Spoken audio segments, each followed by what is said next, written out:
welcome back to the two Corys. Now I'm going to cheat here. I'm going to cheat. I'm not going to put the big light on. That's cheating. I'm not going to put the side light on. That's cheating. I'm going to chuck the camera there. That's cheating. Now, with all them films behind us, there was a film that, at the point of when VHS was fizzling out and DVD was coming along, Corey Haim was involved in a project that on IMDb, I was like, ooh, well, this could be good. He's coming back. But then, never seen him. Now, due to the love of Corey Haim and Corey Feldman movies, I met Adan and Vampire Mike from America. And Adan really goes deep when it goes into like the tracking down these films and stuff. And a lot of people go on about Shooter on the Side being on that shelf and stuff like that. These films have been lost to complete limbo. And Adan had found a copy of Universal Groove. Now, it's never been released in any way, shape or form. And one night I sat down and I was prepared to watch it, but I'm not prepared to watch it again.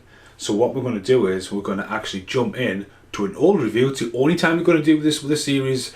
We're going to go back a couple of years. It was Christmas time because I had a Santa hat on, so it was about 2 years ago, right here in this room. Shelves a little bit different, camera angles a little bit different, but yeah, I enjoy Universal Groove.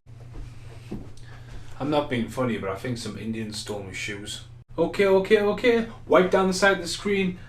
I've never, ever thought I would ever fade in, fade out, fade in, fade out. Ever. See this? Universal Groove. Right, get rid of that and let's get raving. Going to Gettysburg slow. Come on, get some pussy and some drugs. Get your going. We're in Morrison's having a great time. Come on, get some pussy and some drugs. I don't know what the fuck that was. I've never been to a rave. Well, spent a lot of times working in a nightclub. Went to a popcorn party once, but that's a different story. Right, Universal Groove. One massive shout out to Slaunch TV. Because I've appeared in a few of their videos recently, and when they did the top 10, or top 5 countdown of the best Corey Haim movies, solo movies, because we're doing the two Corys as a collection, Universal Groove popped up. I was like, that? Seen Universal Groove? This film, like, Corey Haim just dropped off the fucking map in the middle of the 90s, and when you, again, get first access to the internet, and you discover what IMDb is, and you discover like fan sites or whatever. Universal Groove was like meant to be his big comeback movie. Right, okay, so heard about it in the fucking middle, like 1996. It's 2020 now. It's like fuck me.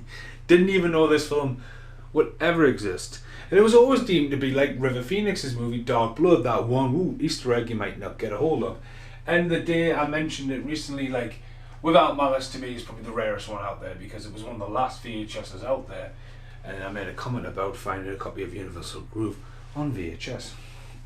I didn't think it existed. There's a few films I didn't even think would ever exist. It's like someone getting a copy of Killing the Boredom on VHS. It's never gonna fucking happen, but it could happen because I might go, man, let's make a VHS one day. Off that note, while we still rave around this room. Got a copy sent to us, watched it, and I was like, I can't believe I was nervous at first. I put it on, I was like, oh. Now I've watched it all, and I'm actually honoured and grateful to be able to watch it. So I can say, like, you know, like I would say I've seen 90% of Corey Haim's work. Okay, someone could probably sit there, well, you technically haven't mentioned that, you don't know that, like, maybe it's 85, whatever, let's do some maths. And I've watched this. And it started. And again, it's that era. It's the era of train spotting. Like, you know, the thing is, America's never been able to do what the British do when they want to incite a rave and do some fast British editing. Britain's going to win every time on that. And this, what I've seen, is a great outline for a movie. It's just not, as coming from someone who just filmed it, and you know, it's an outline. There's no polishing in this movie. It's fucking awesome that they got Corey Haim in this. It's very, very low budget independent. And it's about the era of drugs, ecstasy era. But they take these little neon pills and they're all just fucking raving off the tits at some point. There's a lot of montages in this. There's a beat that gets your head bouncing a bit. But the film starts and you're like, right, okay, and it's raving, and it's on sent was so it's like boxed in, but they've used some stock footage, it's blending the music there, it's rough edging, and then a fucking aeroplane comes along, and you're like, what the fuck? And the aeroplane just starts spitting people's names out. I was like, what the fuck's going on here? Like Corey Haim's name comes out, and it's like this fucking weird, shitty fucking it's like towns, and it tries, and then it's like a vinyl starts spinning, and it just sort of like spinning around, and Universal Groove fucking spins on the vinyl, and it's like, whoa, we're gonna spin the vinyl. And I was like, okay. Like, you know, if you were making a film and you sort of go, oh, just fucking go with black and font, easy enough done. But it starts, and again, it's a very unmastered thing, because the bit with the guys on the telephone, I'm sure he's trying to make a bit of plot device, but the fucking music's that loud, and you think he's not cutting anything, and he's there on the telephone, you think maybe there's some missing bits, and then he starts speaking near the end of it, and you think, ooh. And again, it keeps fading to black or whatever, and well, whatever, you know. So I watched it, and Haim appears in it, and he wants to be a screenwriter, and he's surrounded by I mean, it's a great awareness, you know what I mean? It's great to see like a mid-film that's not scared to go like some people aren't like comfortable with gay people, and then it's good to see some girls on girls action stuff, so it does have a bit of X-rated. How the fuck did I watch this on YouTube on a private link? I don't know. Boobs in it. But, you know, Haim's in it, and he's sort of like, he's wanting to write a script, and it's fade in, fade out, and his scenes are quite good, and there is some nice UV lights, and there's a scene people probably say I even copied, so cheap plug, check out my music video for Assassin, when it's all colourful lights like this. There's a bit with me, staring in the mirror, shaving. It's been a long time since I've had a fucking shave. And I was like, fucking hell, that's like me in the video, but obviously I had no idea. But yeah, Haim's like really struggling, they're all dropping these pills, and it bounces between a cafe, and it bounces between loads of rave footage, like proper people just fucking raving out and disco lights, and there must be about 5 fucking music videos in this, you know, constantly just raving, like Universal Groove and stuff, and I was like, what the fuck's going on here? And then, you know, like, one guy, like, the climax of the guy is like, he gets stressed out, like, he's like, didn't know this woman was a guy, and it's like, it's fucking clear as day, that's a guy. If you don't have that much gaydar, you didn't realise that's a guy.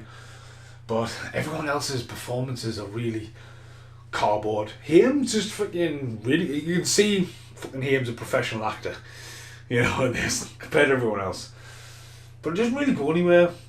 And like fuck, I've just watched it, and like I can't even know what the fucking script, like him trying to write a western, and it's on about Indians stealing people's shoes, and then there's just this fucking painting, and there's loads of dialogue, and you think, is this painting going to come to life? And then people are talking about paintings, and it just gets messy. It really does. I'm glad I like watched it, but like, and like you look at that career, and you look at like, this film, and you go, what's going on there? But yeah, I'll see you in the outtakes.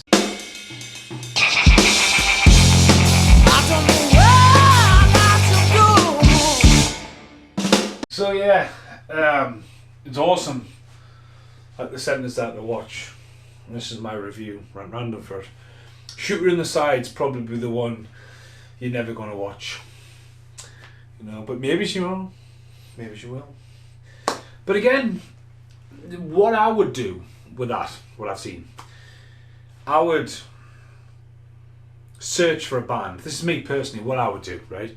I would search for a band, right?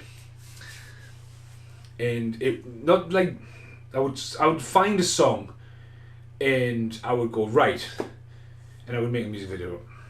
And I would take that film, and I would make it a music video with that band in. Put Corey Haim in a music video now. It'd be fucking awesome. The right song can be done. But yeah, that's what I would do with that.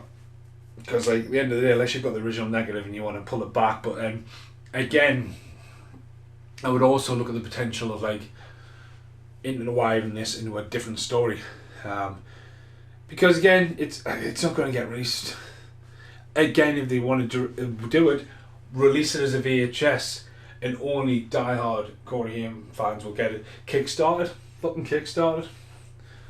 Yeah, that's what I would do. Ideas for it. So yeah, again, I'm glad I've seen it. It's better than never fucking seeing it for sure. But I'm still looking at it going, fuck. What the fuck? But yeah, it had potential. Again, it's not mastered. It's not mastered. Get rid of the intro. It's my opinion. Get rid of the intro. Just fucking drop a track. Drop a track. And fucking, you know what I mean? Boom. Into it quicker. But no, again, I like the guy's determination, because at the end it's just like, fuck you to all the people who didn't believe in him, and you've got to believe in it. Do you know what I mean? You can have a dream and you can really push for it, and I know how it feels because I have a movie that's never been released, and you get all the way right to the fucking finish line for the fucking someone to go,